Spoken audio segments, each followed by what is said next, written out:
বং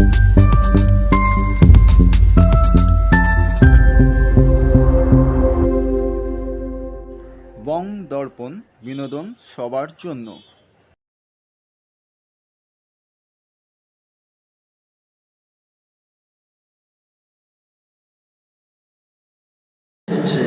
কখনো বাংলাদেশ থেকে সেই সময় চলে আসছেন, মানচিত্র চেঞ্জ হচ্ছে, কখনো একটা লোকেশনে থাকছেন, রাত তাড়াতাড়ি আরেকটা লোকেশনে যেতে হচ্ছে। আজও কিন্তু সুশান্ত কর্মকারের সেই যে কন্টিনিউয়াস ডিসপ্লেসমেন্ট, সেইটা ওর মন দিয়ে বহন করে। তার জন্য না ও একটা নির্দিষ্ট শৈলীতে দাঁড়াতে পারেন না, তার শৈলী বদল হতে হতে যায়। কিন্তু শৈলী বদল হতে হতে গেলেও তার যে আত্মজীবনীটা এক, তাই তার আত্মজীবনের যে ঐক্যটা, সেটা কিন্তু সুশান্তদার ছবিতে নির্বিঘ্নে করে নেওয়া যায়। একইভাবে আমরা যখন এর দিকে যাচ্ছি, কুন্তলের দিকে যাচ্ছি, কুন্তল তো হাওড়া জেলার জিওমেট্রিটাকে চেনে। হাওড়া জেলার জিওমেট্রিটা থেকে ও আস্তে আস্তে যখন নেচারের সংস্পর্শে আসছে, সেই জিওমেট্রিটা সফট হয়ে যাচ্ছে। অর্থাৎ প্রত্যেকের একটা শিফটিং রয়েছে। একই সাথে আমরা যখন দেবাশিসের কাজটা যখন দেখছি, দেবাশিসের কাজ যখন দেখছি, তখন একটা অদ্ভুত ব্যাপার। আমার দেবাশিসদের কাজ দেখতে দেখতে এবং দেবাশিসদের সাথে কথা বলতে বলতে একটা শব্দ মনে এসেছিল, যেটাকে আমরা বলি প্ল্যানিয়র। প্ল্যানিয়র যিনি চুপচাপ সমস্ত কিছুকে লক্ষ্য করেন, প্রাইভেট লাইফের ভেতর ঢুকে যান, আবার পাবলিক লাইফকে দূর থেকে দর্শন করতে করতে যান, কেউ বুঝতে পারে না যে তিনি ঢুকে গেছেন। এবং তার নিজের একটা ব্যক্তিগত প্রাইভেট স্পেস পাবলিক স্পেসের একটা দ্বন্দ্বময় সংঘাত, সেটাকেও দেখেন, সেটাও ওর ছবিতে উঠে আসে। এইভাবেই কিন্তু চতুর্ভুজ কোনো দল নয়। চতুর্ভুজ চারটি বাহুর একটি সমন্বয় ঠিকই, কিন্তু চারটি বাহুর আলাদা আলাদা অবস্থান, ভিন্ন ভিন্ন প্রেক্ষিত, ভিন্ন ভিন্ন দর্শন, কিন্তু একটা ঐক্য রয়েছে। এই জায়গা থেকে আমি একটু সঞ্জয়দার কাছে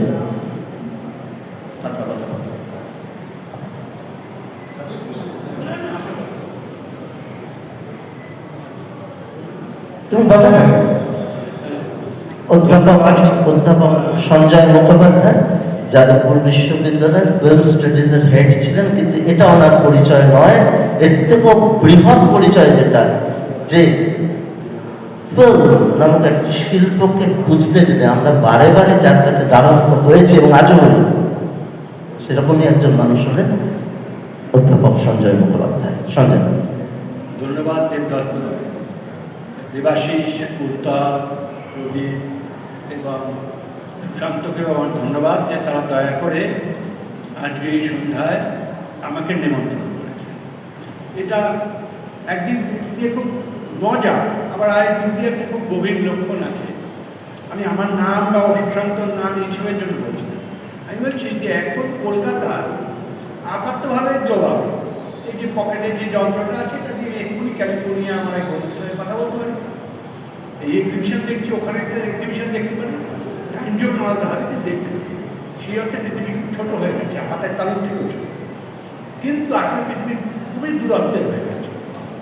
আগে যেখানে রবীন্দ্রনাথ ঠাকুর ফ্রয়েডের সাথে কথা বলতে পারতেন, এখন দেখা যাচ্ছে বাঙালি বুদ্ধিজীবীরা কেউই প্রায় অন্য গোলার্ধে, এমনকি তৃতীয় বিশ্বের নেতৃস্থানীয় বুদ্ধিজীবীদের সঙ্গে কথা বলতে পারেন না।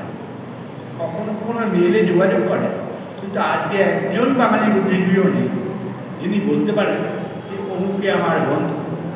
দেখবেন রবীন্দ্রনাথের সঙ্গে তফাৎটা এইখানে, রবীন্দ্রনাথের প্রতিভার কথা বলছেন, যে রবীন্দ্রনাথ যখন যে দেশে যেতেন কার সঙ্গে মিশতে হবে প্রথম সেটা বুঝতেন। জার্মানিতে গেছেন, দেখুন দুজন ব্যক্তির সঙ্গে কথা বলছেন যাদের সঙ্গে লেখাপড়ার জগতের বিরোধী, একজন সিগমুন্ড ফ্রয়েড মনস্তত্ত্বের ঈশ্বর, আর একজন আলবার্ট আইনস্টাইন পদার্থবিদ্যার ঈশ্বর।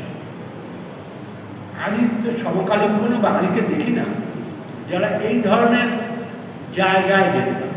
হয়তো বিদেশিদের আছে কি রকম বলছি, ছোট্ট উদাহরণ, ধরুন একদিন যাদবপুর বিশ্ববিদ্যালয়ের কথা বলছে, আমাকে আমি সংক্ষেপে বলছি, জানানো হলো যে প্রফেসর রোল্ড হফম্যান আপনাদের সঙ্গে বিকেলে একটু কথা বলতে চান। উনি চান যে যাতে সাংবাদিক না থাকে, উনি একটা cinema Ritwik Ghatak.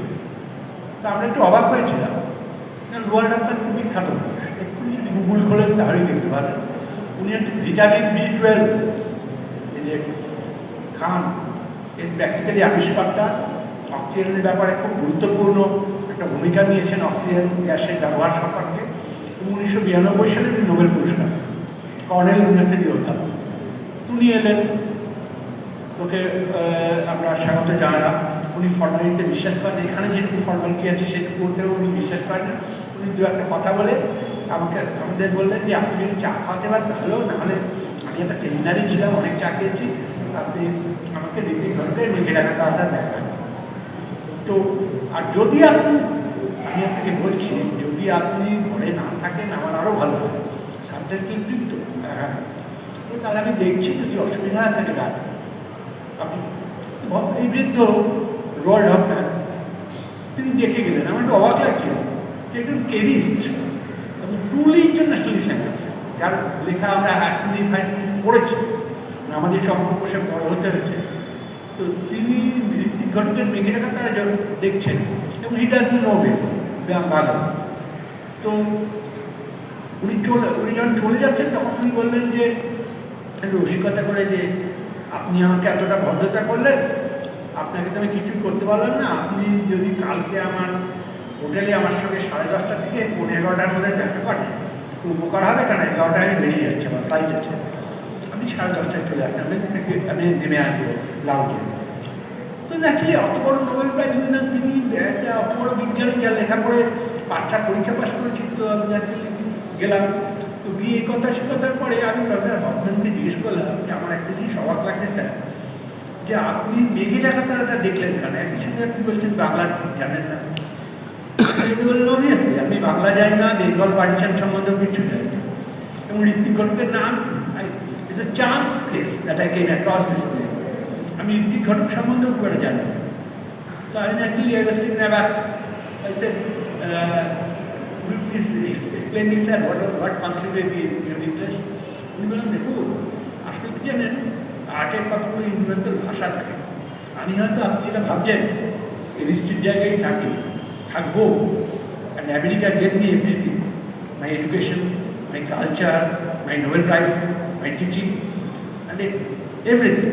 But despite this, you know, যে আমি যখন আমার যখন 6 বছর বয়স, আমি তখন ওয়ার্সাতে আমাদের বাড়িতে, আমি ওয়ার্সার একটু সাভারে থাকতাম, তো আমার বাড়িতে যখন আমি ব্যাকইয়ার্ডে খেলছি, হঠাৎ আমার মা আলু থালু ড্রেসে একটা স্কার্ট পরা ছিল, উনি নেমে নেমে বললেন যে রোয়াল্ড আমাদের সর্বনাশ হয়ে গেছে, তোমার বাবাকে মেরে ফেলেছে। তো মেরে ফেলা বলতে কী বোঝায় তখন আমার বয়স হয়নি, কিন্তু আমি দেখলাম সামহাও বাড়ির সামনে গিয়ে যে আমার বাবা পড়ে আছেন এবং রক্ত, আমার মা আমার চোখটা কালাল করেন। এবং on that night itself we had to leave Warsaw, we had to leave Europe, and we had to be posted in United States of America. এটা নাজিরা আমার বাবাকে পড়ে গিয়েছিলেন। এবং since that day আমার একটা হলোকস্ট এক্সপিরিয়েন্স একটা আছে। এবং আমি জানেন একটা ক্লাস নিয়ে বেরোনোর পরে কোথাও একটা মেঘে ডাকাটা হচ্ছিল এই ছবিটা, তার মিউজিক আমাকে হর্ন করতে আরম্ভ করলাম, আমি কিছুই বুঝলাম না। তারপর থেকে এই ছবিটার জন্য আমি খুব চেষ্টা করেছি, ছবিটা আমি দুবারও করেছি, কিন্তু আমি চাইছিলাম ঋত্বিক ঘটকের অ্যাম্বিয়েন্সে বসে দেখতে, যদি আমরা জুড়তে পারি। এইটা হচ্ছে আর্টের গেম অ্যাচিভমেন্ট, যে বেঙ্গল পার্টিশন সম্পর্কে একজন ওয়ার্সার হলোকস্টের লোক, one who belongs to the world of chemistry, is becoming increasingly interested in the affairs of field, one who is a Bengali and who saw the Bengal Holocaust or the partition. এই যে জায়গার গোটা, এটা কলকাতা থেকে উঠে গেছে। 40 দশকে যেমন জয়নুল আবেদিন, মাধবরায় সোমনাথ, এদের কথা বিষ্ণুদেব জানতেন, জীবন ভট্টাচার্য জানতেন, শম্ভুমিত্র জানতেন, মানিক বন্দ্যোপাধ্যায় জানতেন, মানিক বন্দ্যোপাধ্যায়ের লেখা সুনীল জানা সংগ্রহ করতেন। অর্থাৎ সামহাও একটা যোগাযোগের সংযোগ সূত্র ছিল। একজন ঔপন্যাসিক ভাবতেন না যে ছবি আঁকাটা অন্যায় কাজ, তা পুতুলের সেই কথা করলেই বুঝবেন। একজন কবি জানতেন যে তার সঙ্গে জামিলায় কথাবার্তা হওয়া জরুরি, বিষ্ণুতে জামিলায়। একজন কমল মজুমদার বা একজন বিনোদ মজুমদার জানতেন যে তাদের সঙ্গে নিয়মিত পরিচয় আড্ডা থাকা উচিত। এই যে জগৎ থামাও, যত আমরা এগিয়ে আসতে থাকলাম, 50-এ কিছুটা ছিল, 60, 70, 80 থেকে আমাদের একেবারে হিন্দু বিধবার ব্যবস্থা, যে আমার হেসে দাদা ভাই তুমি এখানে ঢুকো। কবিরা ছবি দেখে না, ছবি আঁকেরা নাটক দেখে না, নাটকেরা দেখে না। কখন দেখে? যখন পাওয়ার স্পেস থাকে। তাহলে পাওয়ার স্পেসে যদি কোনো নাট্যকার বা পেইন্টার থাকে, তখন আমরা এসে হাজির হই, not because of art, not because of creativity, but to appease him যে স্যার আমি আছি। এই যে কলকাতার দুর্দশা, এই জায়গাটা থেকে আমি বলবো যে দেবদত্ত আমাকে মূলত দেবদত্তই আমার সঙ্গে কথা বলেছেন, আর আমাদের শিল্পীরা আমাদেরকে উদ্ধার করার চেষ্টা করে। প্রথমে এই যেমন দেখে আমরা সিনেমা, ওরা অ্যাপারেন্টলি আরও অনেক কাজ করে, কিন্তু তার সঙ্গে পুলিশের কাজ করে। এই শক্তি চট্টোপাধ্যায়ের রসিকতা যদি মনে রাখি যে পুলিশেও গায়ে দেখি রবীন্দ্রসঙ্গীত, তাহলে সেটা অন্য রসিকতা। কিন্তু এই যে ডাকলেন গভীর গুরুত্ব আছে। কেন বলুন? এই জায়গাটাই তো আমরা চাই যে এই যে meeting point of the Sublime and the murder, এই যে আমরা রোজ ওনার চাকরি করি, পৃথিবীতে এই কোনো বিশুদ্ধ চাকরি জীবনানন্দ দাশের কথা থেকে আমরা জানি, কিন্তু সামাও আমাদের সার্ভাইভ করার জন্য চাকরি করতাম। আমরা তো ইউরোপিয়ান লেখক না, আমেরিকান গদ্যশিল্পী না, যে আমাদের বলতে তোমার চাকরির দরকার নেই। হার্ডওয়ার্ডরা চাকরি করতে। গার্সিয়া মার্কেস জীবনের বিরাট সময় সাংবাদিকতা করে গেছেন, তার ফাঁকে এই অন্যান্য বিরাট সালিচুর রয়েছে, এসব হয়েছে। হ্যাঁ, ব্যক্তিগত প্লেনও হয়েছে, এগুলো অনেক কম। তার আগে আনন্দবাজার বিমানতলের তলার দিকের সাংবাদিকরাও যে জীবন জীবন গার্সিয়া মার্কেস তাও না। তো এই যে জীবন, এই জীবনটাকে কীভাবে উদযাপন, এরা যে ছবি এঁকেছে সে ছবি কিছু কিছু আর্ট প্র্যাকটিসের কথা আমরা শুনছিলাম। যেমন ধরুন আপনাদের মধ্যে যারা কখন কখন আজকাল তো বিভিন্ন ট্রাভেল এজেন্সি আছে, তারা নিয়ে যায় ইউরোপ ট্যুরে। আজকাল তো আর ইউরোপ আমেরিকার কি ব্যাপার না, যদি ট্যুরে নাও নিয়ে যায় তাহলে গুগল টাকার সাহায্যে আমরা দেখতে পারি। ধরুন আপনি মাইকেলাঞ্জেলোর কাজ দেখছেন, ক্রিস্টান চ্যাপেল। এই যে ক্রিস্টান চ্যাপেল, যেখানে ঢুকে সত্যিই মনে হয় আমিও ওই অন্যের দেখি, তো বেসিক্যালি ভিকিরি অন্যের পয়সায় গিয়েছি, নিজের পয়সায় যাওয়ার জন্য না। এবং সেও খুব স্বল্প সময় সেমিনারে ইউনিভার্সিটির পড়ালে একটা সুবিধা হয়, সেমিনার হয়। সেমিনারের ফাঁকে কেটে পড়ে একটা ক্রিস্টান চ্যাপেল দেখা। ক্রিস্টান চ্যাপেল দেখলে আমার মনে হচ্ছিল যে গেটে বলেছিলেন যে পৃথিবীতে যে স্বর্গ আছে এটা একমাত্র ক্রিস্টান চ্যাপেল দেখলেই বোঝা যায়। না তো স্বর্গ আছে মানে ফিলোসফিক্যাল আইডিয়া, এর বেশি কিছু না। ক্রিস্টান চ্যাপেল দেখলে আমরা বলতে পারি স্বর্গ আছে। এখন আপনি স্বর্গ বুঝুন, আমি খুবই অল্প দেখেছি কিন্তু দেখেছি। তারপরে গুগলের ছুটে দেখেছি, বড় সিনেমাতে দেখেছি, সেটা অন্য কথা। কিন্তু ওখানে বাস্তবে খুব একটা দেখি একটা জিনিসই অবাক করে, এইটা ক্রিয়েশন ওরকম একটা গম্বুজের মধ্যে ভদ্রলোক এঁকেছে। একটা তো আঁকেন তার অ্যাসিস্ট্যান্ট আছে, ওই যে ঝুলে থাকছে, ওই যে পুরো জিওমেট্রিক ধরুন ফ্ল্যাট সারফেস, তাকে দেখলেই আপনি মাথা খারাপ হয়ে যাবে। একটা ছোট্ট ডিজাইন থেকে আঁকতে হয় ওরকম ওভার সারফেস। মাইকেলাঞ্জেলো আঁকতে গিয়ে চিরদিনের জন্য মাথার বই বঙ্গু হয়ে গেল। এবং শুধু ভাবুন যে এই দুটো ছবিতে উনি জিনিসটাকে ম্যাগনিফাই করে কত বড় জিনিস করছে।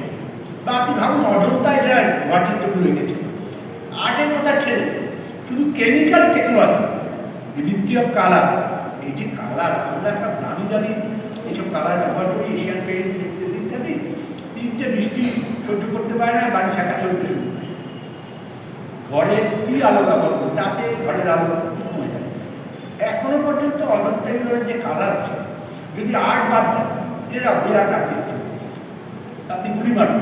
আপনি শুধু ভাবুন যে আমরা আমার ইঞ্জিনিয়ারিং যে কালারটা এতদিন থাকছে অত্যাচারে, বহু লেখাচার ওনাদের টপ মারছে, ফ্ল্যাশ করছে, অনেক কিছু করে কালারটা ধ্বংস করার চেষ্টা করছে, কিন্তু আছে এর মধ্যে যে কাজটা ছিল, শ্রমের যে শ্রমিকটা ছিল, তো কোথায় গেল? তো মিসিং। আমরা অজন্তা দেখি, আমরা বুঝি না এখানে একটা হার্ড লেবার আছে, সেটাকে শিল্পীরা কি করে আনবে? যেমন ধরুন সুবর্ণরেখা কি করে কেউ চাল কলে, শ্রমিকরা সকালবেলা চাল কলে যাচ্ছে, ঋত্বিক হঠাৎ, এটা একমাত্র ভারতবর্ষের ঋত্বিকই করে, এখন বোঝা যাচ্ছে হঠাৎ চটপট ধরতে পারবে না যে কিছু সাঁওতাল কাহিনী পা ফেলছে।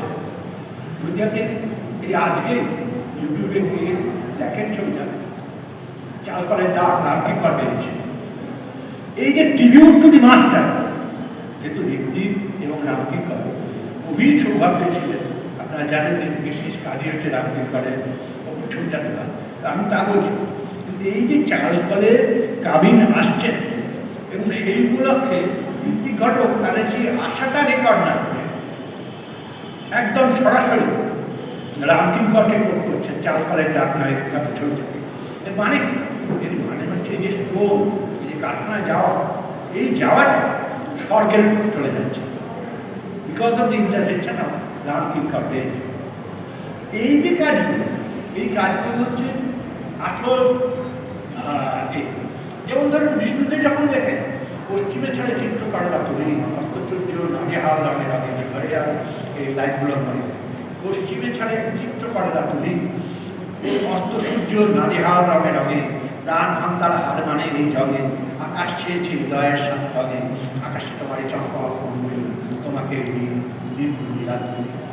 চমৎকার কবিতা হতেই পারে। তোমার পড়ি যদি রাখতে, যদি এটাকে দেখেন তাহলে আপনি বুঝবেন এই প্রথম বিশ্বযুদ্ধের সময় ইউরোপের কথা মনে করছে। যে আকাশ ছেয়েছে হৃদয়ের সাথে রাগে, আকাশে তোমার চম্পা অঙ্গুলি তোমাকে এই দিকগুলি রাত করবে। তার আগে যে যে প্রাণ ভাঙতারা হার মানে এই জগ মানে মরছে। ফার্স্ট ওয়ার্ল্ড ওয়ার, যারা ওয়ার বেশি যারা খুব চিন্তা করে পৃথিবীকে যুদ্ধের দিকে নিয়ে যায়, 1914 থেকে 1920 নিয়েছিল, 1939 থেকে 1945 নিয়েছিল এবং সম্ভবত এই third world were like situation একেবারে আছে। যে কোনো মুহূর্তে একটা বোতামের ফলে থার্ড ওয়ার্ল্ড ওয়ার, আমি জানি না যে হবে কি হবে, আমরা অনুমান করছি যে হবে। এত বড় অভিজ্ঞতা ডোনাল্ড ট্রাম্প সাহেব নিঃসন্দেহে অশিক্ষিত, কিন্তু এতটা অশিক্ষিত হয়তো হবে না। আমেরিকা এখনও সেনেটে যাচ্ছে, হাউস অফ রিপ্রেজেন্টেটিভ আছে, ফলে এগুলো আটকে যাবি, সুপ্রিম কোর্ট আটকে দেবে, ফলে উনি বোতামটা টিপতে পারবেন। কিন্তু বোতামটা টিপলে কি হবে সে তো কয়েক দেবেন ক্রিস্টোফার নোলানের ছবিটা দেখে বললেন ওপেনহাইমার। এখন এই যে জায়গাগুলো, এই জায়গাগুলোকে সবাই খুব দূর থেকে এই যে এরা ছবি একটা ভেতরের গল্প, যেমন মাইকেল আর্টিস্টান চ্যানেল দেখে আপনি মুগ্ধ হতে পারেন, মাসের পর মাস তাকিয়ে থাকতে পারেন গৌরবটা। কিন্তু একটা হচ্ছে কোমর চিরকালের মতো শেষ হয়ে গেছে, গাঁট ছিল ঝোলা, স্যাকের মধ্যে ঝুলতে ঝুলতে যদি আনতে হয় তাহলে সে এখন থাকে। গাছ মনে রাখবেন তখন অর্থোপেডিক্স এত উন্নত হচ্ছিল। আজকে আপনার যদি স্পন্ডিলাইটিস হয় বা ওই জাতীয় কোনো সিদ্ধারের অসুখ হয়, সম্ভাবনা কিন্তু যতটুকু আছে সারা মেডিকেল তার কিছু ছিল, কিন্তু ওনার গ্রেট আইডিয়া থেকে উনি করেছেন। যে জন্য আমরা বলি create to build something is sublimely dead, that only gods and poets can create.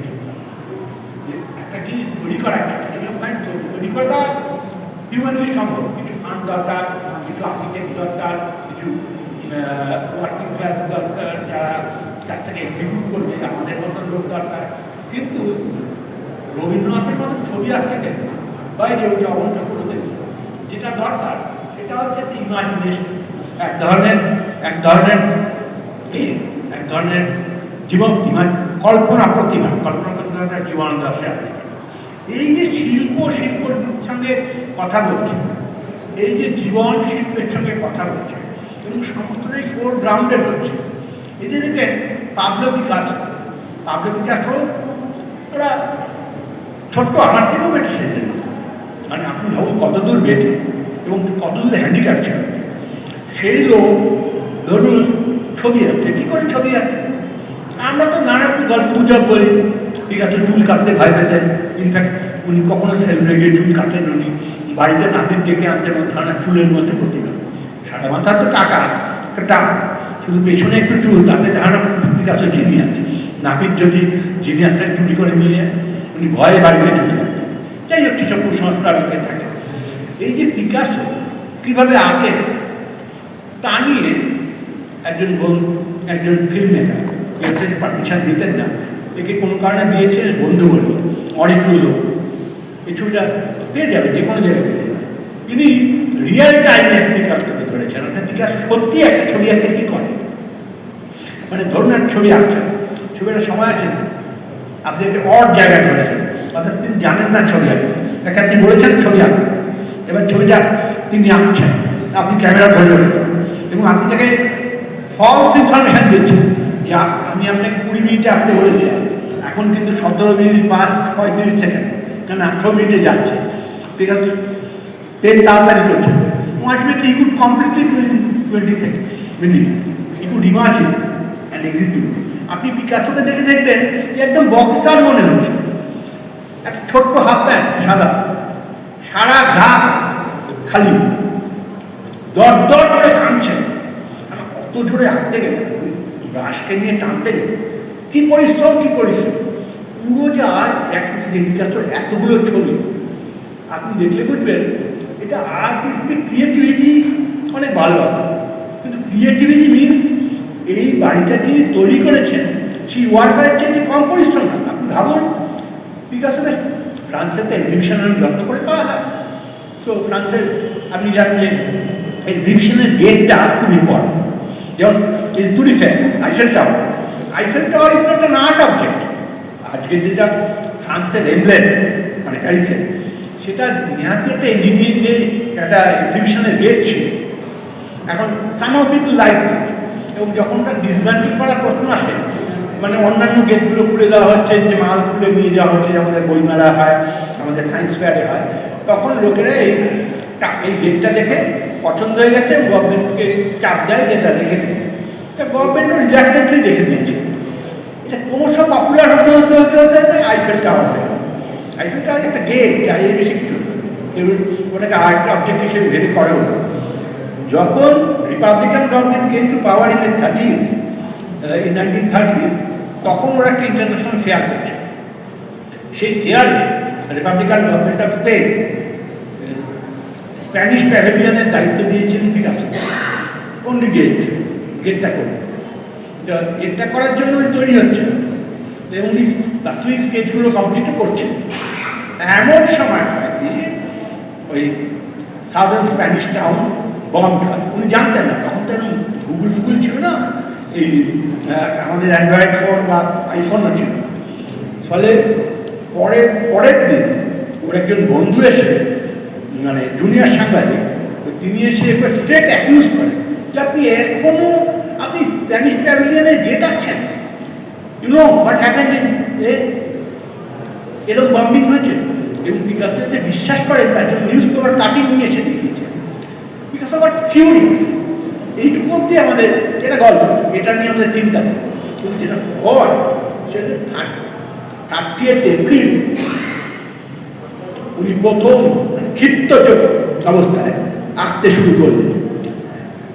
এবং আপনি জানবেন, যারা মনে করেন যে গের্নিকা খুব স্পন্টানিয়াস কাজ বা খুব ভেবে, মানে না ভেবে একটা দিয়েছে, তা নয়। Started this work on 30 April এবং completed the work on 30 June, মানে এপ্রিল মে জুন 3 মাস, মানে 90 ডেজ। 90 ডেজে এই ছবিটা 45 সাথে ছবি করেছে এবং সেখান থেকে সাবসিকুয়েন্টলি 9টা স্টেজে উনি ছবিটাকে ভাগ করেন। এবং এই ছবিটা আঁকার সময় পিকাসোর যে বিবরণ পাওয়া যায়, যে পিকাসো হার্ডলি এট। পিকাসো এই সময় লাঞ্চ এবং ডিনার করেছেন কিনা সন্দেহ। এবং ওকে যখন দেখাচ্ছিল একটা রুমো গরিলা খালি গায়ে, সে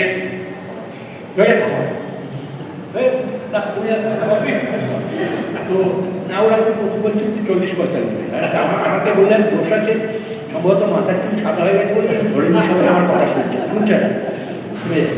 তো এই যে জায়গাটা এই খায়নি, একটা লোকের গায়ে লোম গজিয়ে গেছে এবং সে সর্বক্ষণ খালি গায়ে বাসের ভাড়া নিয়ে ওই ছবিটা করছে। আমি বলছি যে ইনসাইড স্টোরি বা প্রডিউসিং না, আপনি এটা এখন মিউজিয়াম ডেল প্রাদতে দেখেন, এই একমাত্র ছবি পিকাসো বিক্রি করা যায় আন্তর্জাতিক আইন অনুযায়ী। এই ছবি ঘোরে সারা পৃথিবীতে, কিন্তু বিক্রি করা যায় না। এটা আন্তর্জাতিক আইনেই বিক্রি করা যাবে না, কিন্তু পৃথিবীর সবচেয়ে বড় অ্যান্টিফ্যাসিড আইন। ছবিটার সামনে দাঁড়িয়ে আপনার সবসময় মনে হয় এই ছবি বহুবার আমরা দেখছি, সব অ্যালবামে পাওয়া যায়, পৃথিবীর বিখ্যাত 20th সেঞ্চুরি সবচেয়ে বিখ্যাত ছবি। কিন্তু আমি ভাবি কি পরিশ্রম, যে লোকটা 42 তলা বাড়ি তৈরি করছে, যে শ্রমিকরা, তার তুলনায় কম, কিন্তু সেই শ্রমের মধ্যে যে সৌন্দর্য, এটা একটু ডিসকভার। আমরা আমরা খাচ্ছি, কিন্তু আমাদের মধ্যে সঙ্গীত মিউজিক, আমাদের মধ্যে শিল্প নেই, আমাদের দেখা নেই। আমরা কোনো রূপসীকে দেখতে যাই না, আমরা কোনো সূর্যাস্তকে দেখতে যাই না, এরা চাই না।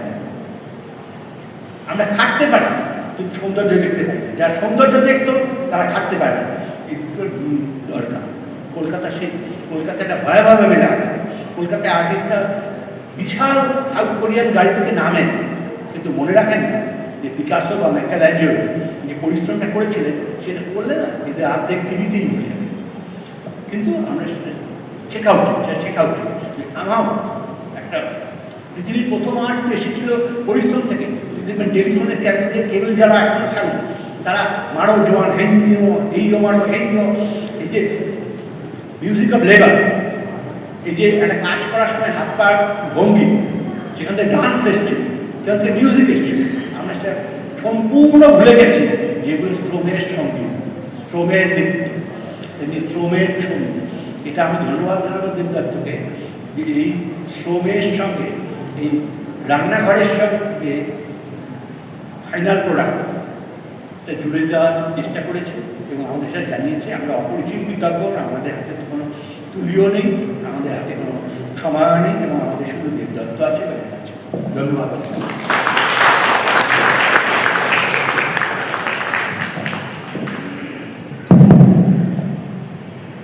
একটা কথা না বললেই নয়, চার্চে যখন ছবি আঁকতেন, বড় আবেগে ছবি আঁকছেন, তখন তার স্ত্রী খুব একটা তার কাছে গিয়ে থামানোর সাহস করতেন না। তার ছোট সাথে ক্লেমেন্টাইন, যিনি ওকে ছবি আঁকার রং টং সব জোগাতেন, তিনি গিয়ে চার্চিলকে একটা চরম মুহূর্তে বলতেন স্টপ। ওই চরম মুহূর্তে স্টপ বলার দায়িত্বটা নিতে খুবই খারাপ লাগছিল, কিন্তু এটাও ঠিক যে অনেকগুলো দিক আজকে সঞ্জয় দত্ত ধরিয়ে দিলেন। আপনাদের কাছে আর একটা কথা আমি আজকে পরিষ্কার করতে চাই, সেটা হচ্ছে যে আমি পার্থদা এবং আমাদের এই শিল্পী গোষ্ঠী, আমরা খুব আন্তরিকভাবে আমন্ত্রণ জানিয়েছিলাম শ্রী অমিত জাগালকে। কেন? হি ইজ আর্ট লাভার, কিন্তু শুধু কি তাই? তা কিন্তু নয়, শুধু সেই জন্য নয়। আমার সঙ্গে যখন স্যারের ফোনে কনভারসেশন হচ্ছে, তখন জয়ন্ত কুমার পাল স্যার এবং এই স্যার দুজনের কাছে আমার বক্তব্য ছিল, আমার এমন একজন মানুষ দরকার। আমি নিজে কলকাতা পুলিশ নিয়ে কাজ করেছি, দীর্ঘদিন কাজ করেছি, যার নামের সঙ্গে নগরপাল শব্দটা যুক্ত থাকে। নগরপাল, উপনগরপাল বা যুগ্ম নগরপাল, নগরপাল। স্যার চন্দননগর পুলিশ কমিশনারেটের পুলিশ কমিশনার ছিলেন। এইটা আমাদের কাছে একটা বড় দিক। আমি জানি স্যার বিধাননগর পুলিশ কমিশনারেটে ছিলেন, স্যার চন্দননগর পুলিশ কমিশনারেটে ছিলেন। এইমাত্র ব্যক্তিগত আলাপচারিতায় উঠে এলো যে স্যার যখন আমাদের জয়ন্ত কুমার পাল স্যার যখন নর্থ বেঙ্গলে ছিলেন, তখন ট্রেনিংয়ে ছিলেন। ওনাকে আমরা দেখেছি এই কারণে যে একজন আর্ট লাভার, তিনি খুব নিখুঁতভাবে বুঝতে পারেন যে নগরের বিভিন্ন সময় বিভিন্ন জায়গায় গ্রামে, ওনারা সুপারিনটেন্ডেন্ট অফ পুলিশ হিসেবে বিভিন্ন গ্রামে গঞ্জে থাকেন, দেখেছেন, আবার নগর পুলিশেরও দায়িত্ব সামলেছেন। এই যে পথ পরিবর্তনগুলো, এই পথ পরিবর্তনের একটা সামগ্রিক ছবি নিয়ে আজকের এই প্রদর্শনীতে আমরা হাজির হলাম। এই পথ পরিবর্তনগুলো আসলে সবকিছু পট পরিবর্তন করে দেয়। ফরাসি দেশের আইফেল টাওয়ার, যে কথাটা সঞ্জয় দা বললেন, আইফেল টাওয়ার ছবি পাল্টে দিয়েছিল। আইফেল টাওয়ারে উঠে উঠে শিল্পীরা প্রথম বুঝতে পেরেছিল যে বার্ডস আই ভিউয়ের কতগুলো লেভেল থাকতে পারে। এবং আপনারা যদি জর্জেস সিউরা, মানে, রেনোয়ার এদের ব্যক্তিগত জাপানের ডায়েরিগুলো পড়েন, তাদের দেখবেন তারা প্রায়শই আইফেল টাওয়ারের বিভিন্ন লেয়ারে হেঁটে হেঁটে উঠতেন টু আন্ডারস্ট্যান্ড যে একটা নগর, চোখে দেখা একটা নগর কিভাবে আইফেল টাওয়ারের উপরে উঠতে আস্তে আস্তে ঝাপসা হয়ে যায়, একটা চোখে দেখা ল্যান্ডস্কেপ কিভাবে আইফেল টাওয়ারের উপরে উঠতে আস্তে আস্তে পাল্টে যায়। তার জন্য আপনারা যত ইমপ্রেশনিস্ট ছবি দেখবেন আপনাদের মনে হবে কিছুটা হলেও যেন ওপর থেকে দেখছেন সমস্ত কিছু। It is not within the I level like the necessarily painting. তাই জন্য প্রত্যেকটা সৃষ্টি একটা করে আফটার মার্কস থাকে, প্রত্যেকটা ঘটনার একটা করে রিফ্লেকশন থাকে আর্টের উপরে। মনে বলছেন পরিষ্কারভাবে, রেলগাড়িতে চড়তে গিয়ে আমার মনে হলো রেলগাড়ি দাঁড়িয়ে থাকতে যেভাবে ল্যান্ডস্কেপ দেখি, রেলগাড়ি চললে তো ল্যান্ডস্কেপটা পাল্টে যায়। তাই আমার মনে হয় যে আমাকে যদি পাল্টে যাওয়া ল্যান্ডস্কেপটাকে ধরতে হয়, আমাকে তুলিটাকে না আরো জোরে জোরে চালাতে হবে। যখন তুলিটাকে জোরে জোরে চালিয়েও হচ্ছে না, তখন এখন সরাসরি রংটা লাগাতে শুরু করলেন। তখন একটা ব্রাশিংয়ের বদলে ওটা একদম সরাসরি ইম্পাস্ততে চলে গেলেন। আবার কেউ কেউ বললেন যে ও বুঝেছি, প্যালেট মিক্সিং এর দরকার নেই, অপটিক্যাল মিক্সিং হলেই চলবে। তাই জন্য প্রত্যেকটা সৃষ্টির যেমন একটা আবেদন থাকে, তাই এই প্রত্যেকজন মানুষের অভিজ্ঞতাগুলোও কিন্তু আমাদের শিল্পের সঙ্গে যুক্ত। এমনটা মনে করার কোনো কারণ নেই যে ওনারা দুজন আইপিএস অফিসার, ওনাদের সঙ্গে আর্টের কি কানেক্টিভিটি? অবশ্যই কানেক্টিভিটি রয়েছে। শিল্পী যেখানে দাঁড়িয়ে দেখেন, ওনারাও সেই জায়গাটাতে দেখেন। সেই কানেক্টিভিটি থেকে আমি যখন স্যারের কাছে ফিরব। শ্রদ্ধেয় জয়ন্ত স্যার, উপস্থিত আছেন প্রফেসর সঞ্জয়জি, পার্থজি, আমাকে এখানে তিনি ইনভাইট করেছেন। দেবদত্ত গুপ্ত স্যার বিশিষ্ট এখানে শিল্পী উপস্থিত আছেন এবং আমার প্রিয় বন্ধুরা বা আর্ট অনুযায়ী আর্টকে যে শিল্পী যে ভালোবাসে যারা এখানে উপস্থিত আছেন, আমার প্রণাম। আমি অবাক হয়েছিলাম যখন আমার এখানে ডাকা হয়েছিল। আমি তো সঞ্জয়জির মতো বাংলাতে বেশি বলতেও পারবো না বা ভালো বলতেও পারবো না। আমি চেষ্টা করবো আমার বিচারগুলো কিছু ইংরেজিতে আমি অভিব্যক্ত করব। পুলিশ মানে কি আমরা সবসময় we deal with extraordinary situation. In fact, we are custodians or guardians of the stepchildren of the society. A person who is a criminal or a victim of a crime or who is in an unusual situation, in other words, who is being treated like as a stepchild of the society, they come to us, or he or she comes to us, and we become their guardians.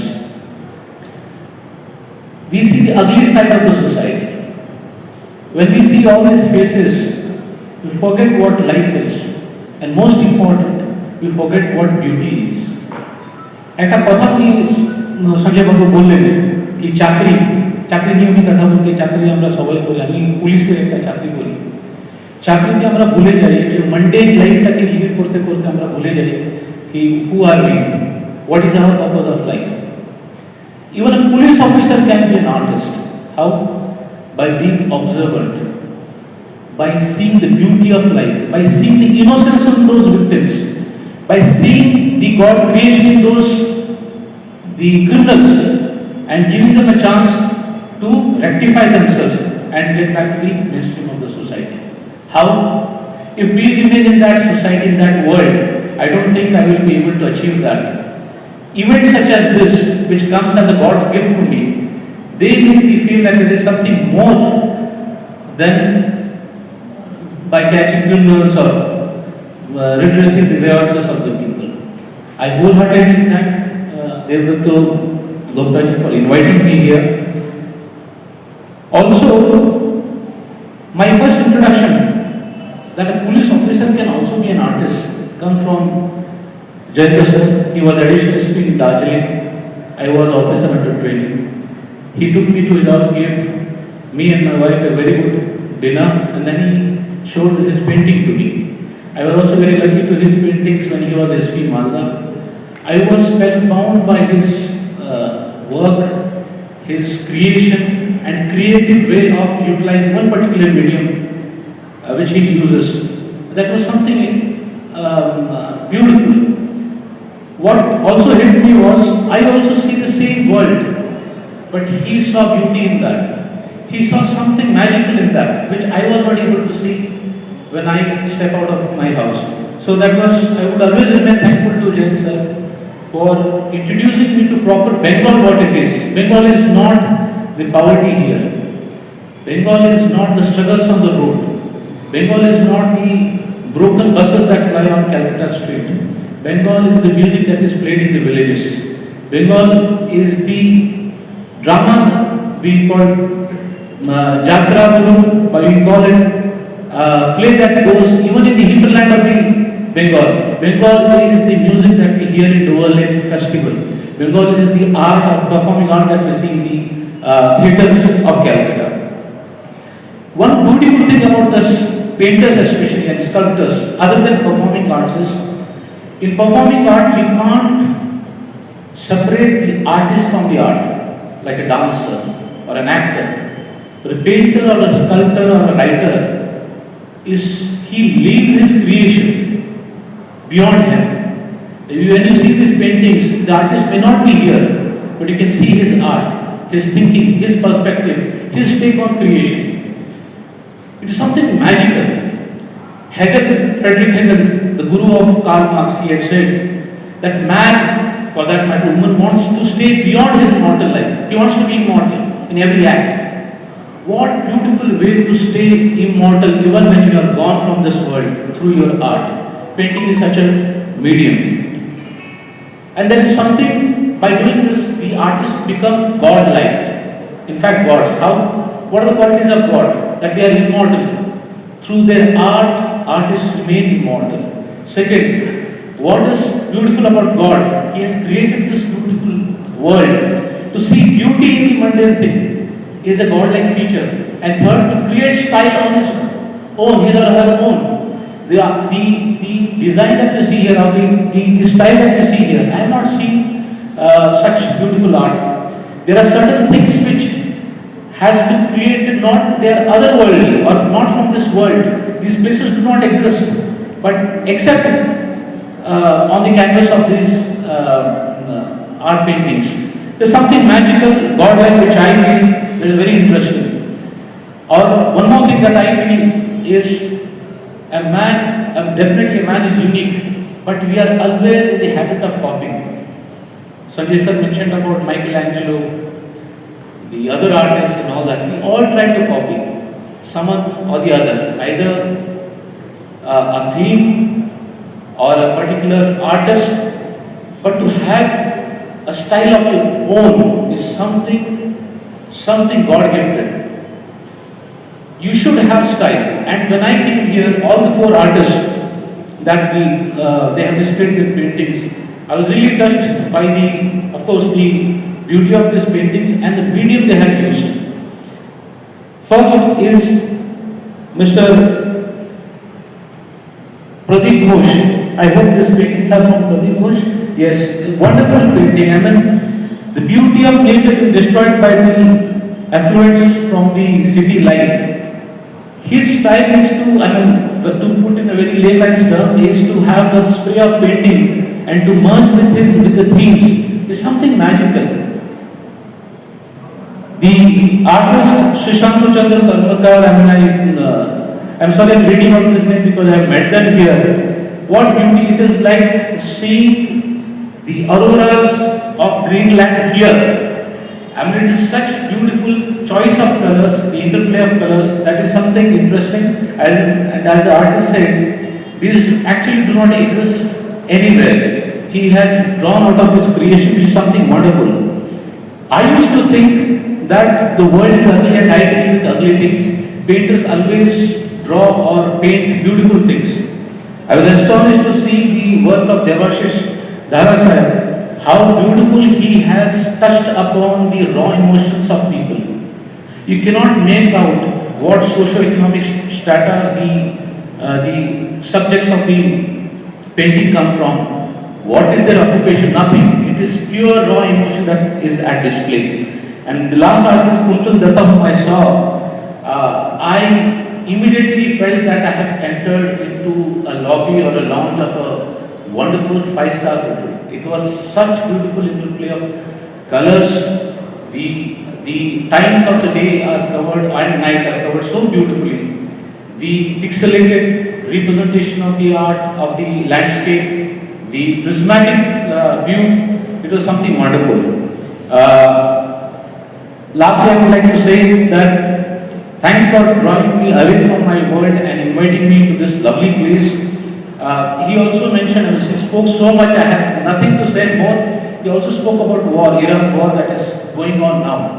I personally feel that you cannot destroy a nation or a society by annihilating their people, by killing their people. You can destroy a society or nation by destroying its art.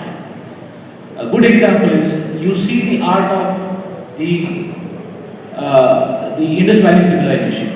They still live through those arts. The people have gone, the society has gone. You take any epoch of history, you will see that those cultures, those people stay through their art. The Ajanta and the Ellora caves that were mentioned, those people live, those artists live through their art. As Nietzsche had said, that art is the proper work of life. এছাড়া আর কোনো কাজ important না। যদি মানুষ art দেখতে না পারে বা আর্ট না করতে পারে, ওর মানব জীবন কিন্তু ব্যর্থ। And thank you. And you do not have to be like a Michelangelo or anything. A person who just woke up in his mid-30s or 40s, I don't know exactly. And he said that he decided to paint. He painted, died in poverty. Those paintings meant nothing. But he left something of his own, and that person became Vincent van Gogh. If he can become, definitely there is an artist in all of us. Thank you for inviting me and invoking the artist in me. Thank you so much. Sir, thank you. So engaging.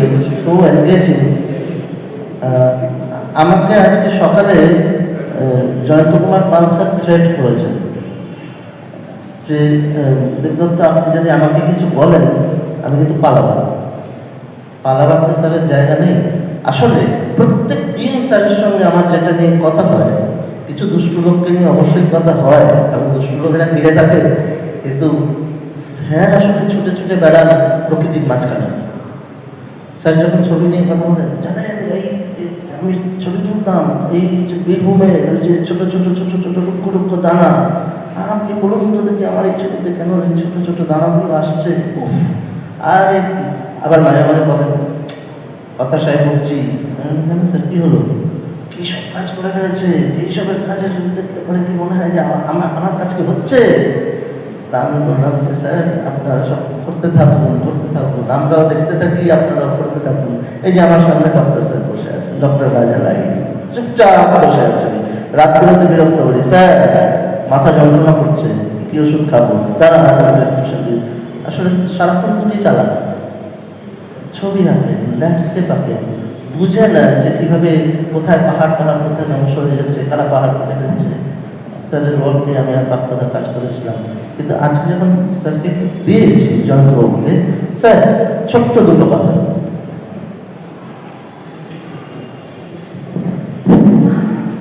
নমস্কার।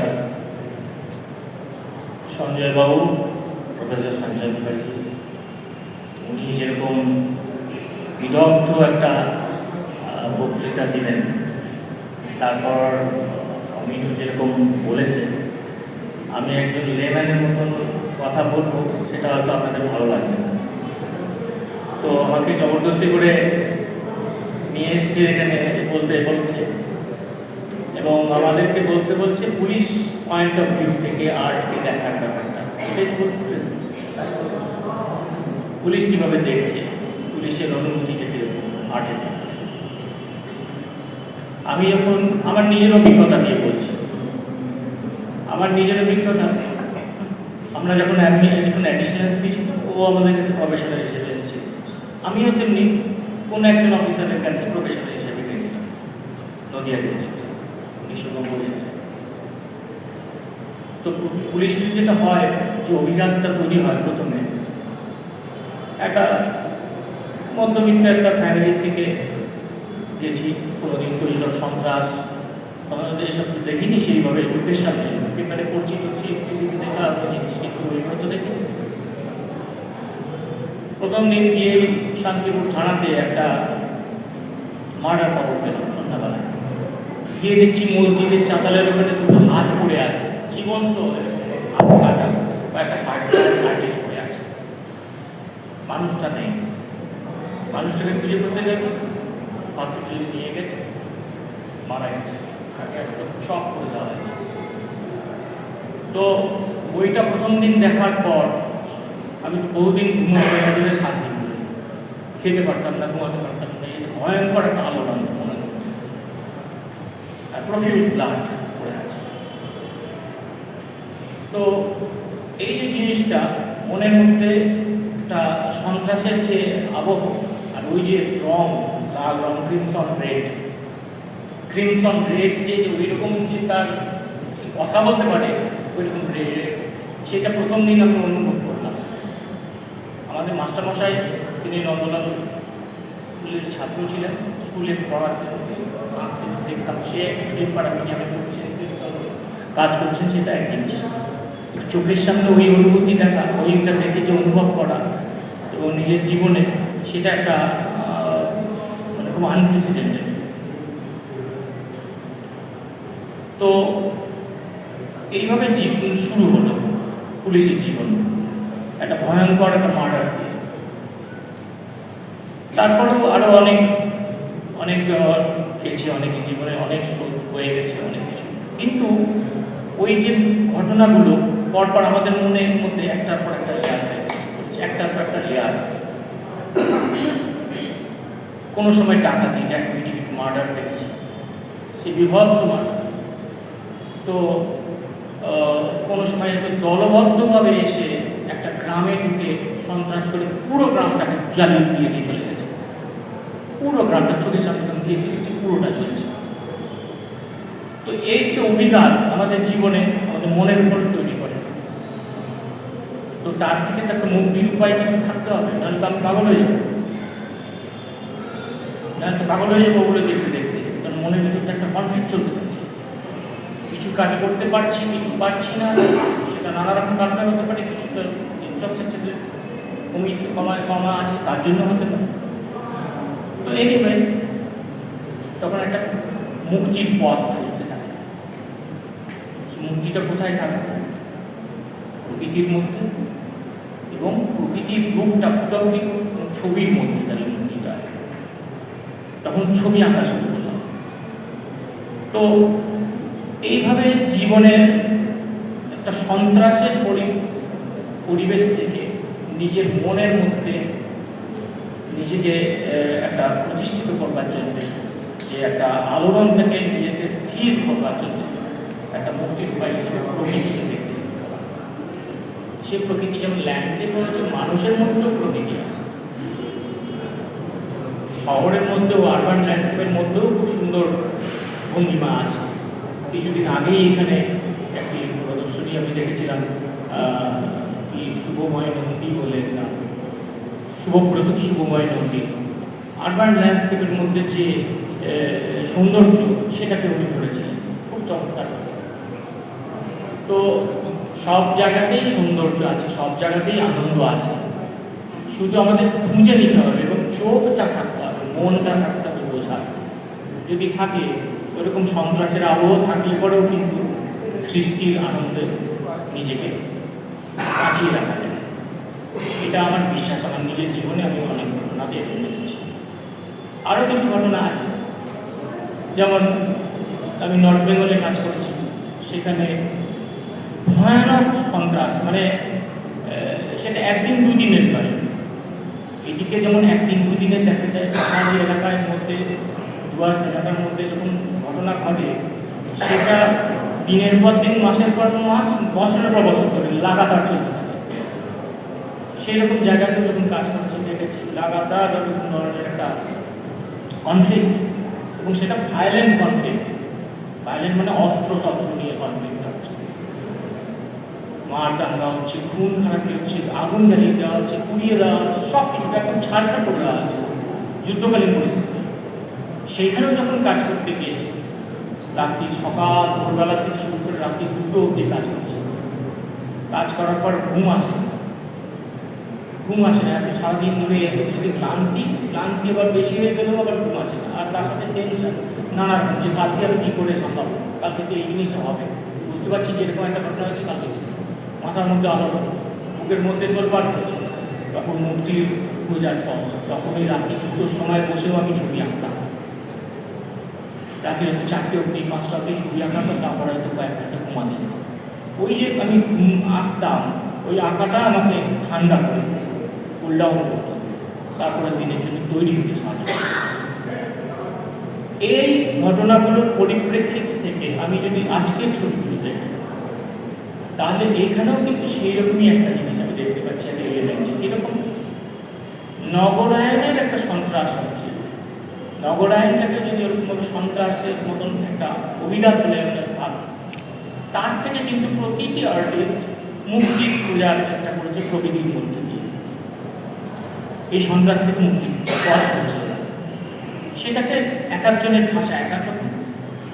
কিন্তু দেখুন এই যে pipe আসছে, যতই কিছু করুক আপনি চোখটা কিন্তু পাইপ থেকে গিয়ে জলের মধ্যে একটা পদ্ম ফুলের মতো কিছু দেখা যাচ্ছে, মনে হচ্ছে একটা ফুল গাছ, একটা বাঁশের দোকানে মোচা বেরিয়ে আছে, এগুলোর মধ্যে রঙের প্রলেপগুলোর মধ্যে আপনার চোখগুলো ঘোরাফেরা করছে, আটকে যাচ্ছে। তার মানে কি আপনি সব কিছু থেকে সন্ত্রাস থেকে বেরিয়ে গিয়ে কিন্তু ওই দিকেই চলে যাচ্ছেন। আলটিমেটলি কিন্তু এই শিকড়ের টানে আপনাকে আসতে হবে। যে প্রকৃতির লক্ষ লক্ষ কোটি কোটি কোটি কোটি বছর ধরে তৈরি হয়ে গেছে, তাকে আপনি এক লম্বায় ভেঙে দিতে পারবেন না, কোনোভাবেই পারবেন না। ওকে ভাঙতে গেলে আপনি নিজে ভেঙে যাবেন, নিজেই আপনি ভেঙে যাবেন। প্রকৃতির সন্ত্রাস যখন আপনি যে ফিউরি, সে তার কাছে আমরা কিছুই। তো এই হল মূল কথা। এই ছবিগুলো আজকে যে দেখলাম এরকম গ্রুপ এক্সিবিশন, সত্যি কথা বলতে ইদানিংকালে গ্রুপ এক্সিবিশন একাডেমিতে যে ধরনের হয় তাতে সে মনটা ভরে না, সেরকম ভাবে ভরে নেই। আমি বারবার করে বলেছি একাডেমিতে যে গ্রুপ এক্সিবিশন হয় তাতে মন ভরে না। আমরা যে আইডিয়া আপনাকে দেখতে চাই, আপনাদেরকে দেখতে চাই, সেটা আসছিল।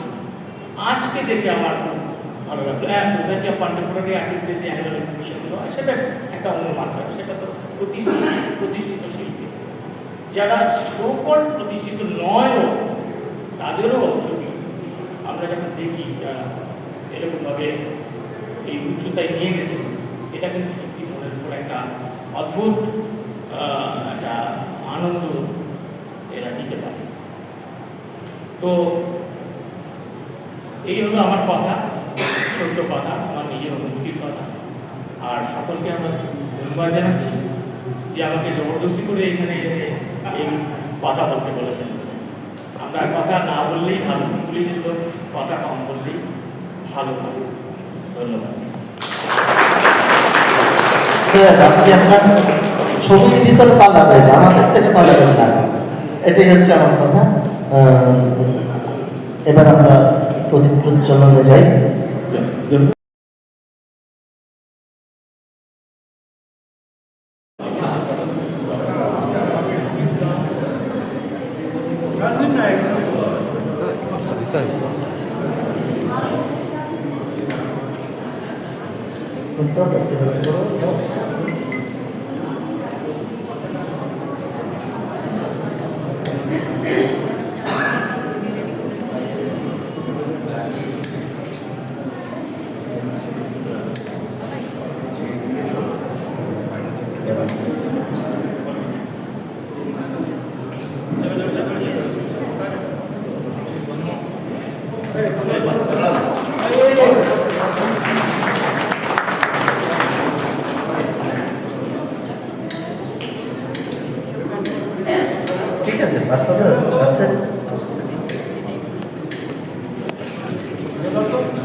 আপনাদেরকে একটি সামান্য ওদের আবদার ছিল যে আমাদের অতিথিদের জন্য অসাধারণ একটি ব্যাগ ওরা তৈরি করেছে এবং সবার জন্য গীতাঞ্জলি থাকছে।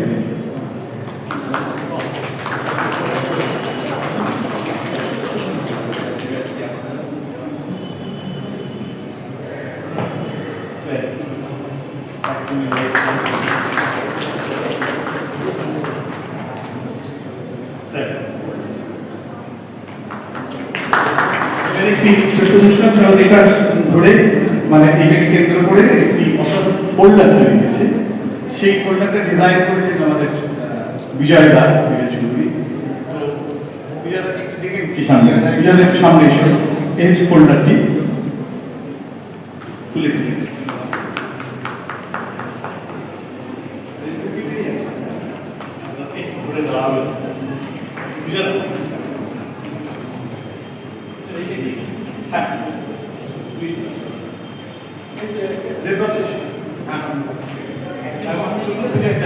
চতুর্ভুজের চাপ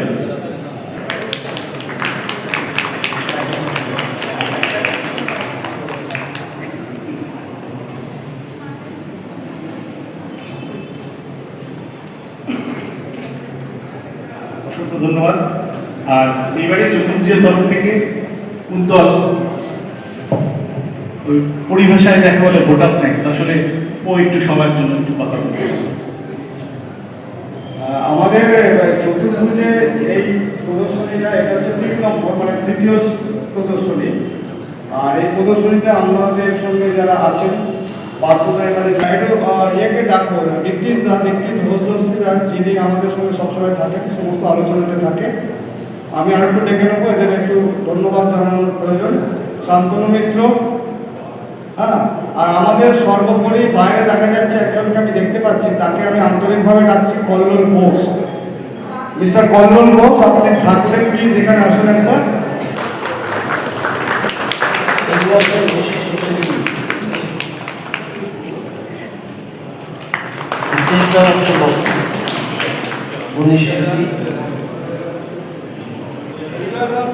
বিজয় চৌধুরী একজন প্রথিতযশা আলোকচিত্রী।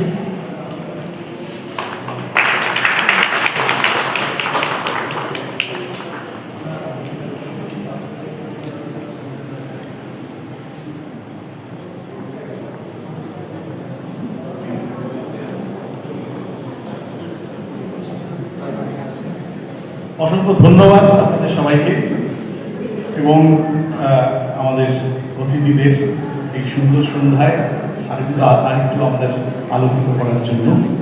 চতুর্ভুজের তরফ থেকে সামান্য চা আর স্ন্যাক্সের একটি ব্যবস্থা আছে, আপনারা গ্রহণ করবেন। আজকে এই পর্যন্তই সূচনা বিন্দু থেকে আমরা প্রসারিত হচ্ছি। আমাদের যাত্রা দীর্ঘমেয়াদী হোক, এটা 2য় অধ্যায় ছাড়িয়ে আরো অনেক অধ্যায়ের দিকে চতুর্ভুজে এগিয়ে যায়। ভালো থাকবেন সবাই। একটা কথা বুঝতে হয়, তবে পাঠ্যদাত্রিত এবং না থাকলে যেটা সম্পন্ন হতো না, চতুর্ভুজের পক্ষ থেকে এদেরকে বিশেষভাবে আর আমাদের বাইরে একটু ওই চায়